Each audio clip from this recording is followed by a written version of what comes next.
Hello everyone and welcome back to the channel. Today's lesson, we're going to learn about one of the most important topics in trigonometry, the law of cosines.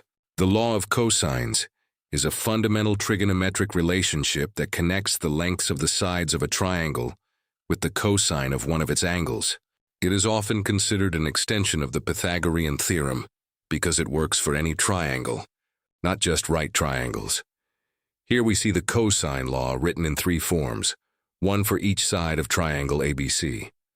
First, c squared is equal to the sum of the squares of the other two sides, A and B, minus twice the product of sides A and B and cosine of angle C. Second, a squared is equal to the sum of the squares of the other two sides B and C, minus twice the product of sides B and C and cosine of angle A. And third, b squared is equal to the sum of the squares of the other two sides, A and C, minus twice the product of sides, A and C, and cosine of angle B. Notice the pattern. Each equation starts with the square of one side, equals the sum of the squares of the other two sides, and then subtracts twice the product of those sides multiplied by the cosine of the included angle. This structure should remind you of the Pythagorean Theorem. In fact, when the angle is a right angle, the cosine term becomes 0, and the formula reduces exactly to c squared is equal to the sum of the squares of A and B. That's why we say the cosine law generalizes the Pythagorean theorem. It works not only for right triangles, but for any triangle. Keep this in mind. The cosine law is especially powerful when we know two sides and the included angle, or when we know all three sides and want to find an angle. It fills the gaps where the law of sines cannot be applied. Now let's see where the cosine law comes from.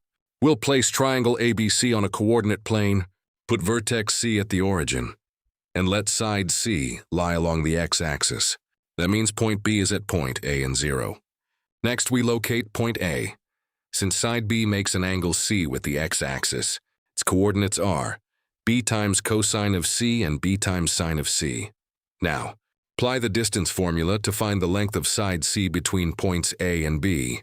C squared is equal to the square of a minus B times cosine C plus the square of 0 minus B times sine of C.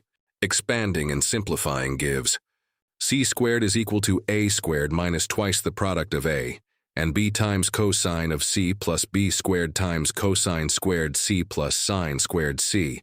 And because cosine squared C plus sine squared C is equal to 1, we arrive at C squared is equal to sum of the squares of A and B, minus twice the product of AB and cosine of C. This is the cosine law. Notice how it emerges naturally from geometry and algebra. That's why the formula feels so elegant. It's built directly from the structure of the triangle itself. Let's apply the cosine law to a real triangle. Suppose we have sides A is 8, B is 6, and angle C is 60 degrees. We want to find side C. Start by substituting into the formula. C squared is equal to the sum of squares of sides A and B, minus twice the product of sides A and B and cosine of C. C squared is equal to 64 plus 36, minus 2 times 8 times 6 times cosine 60 degrees. Now simplify.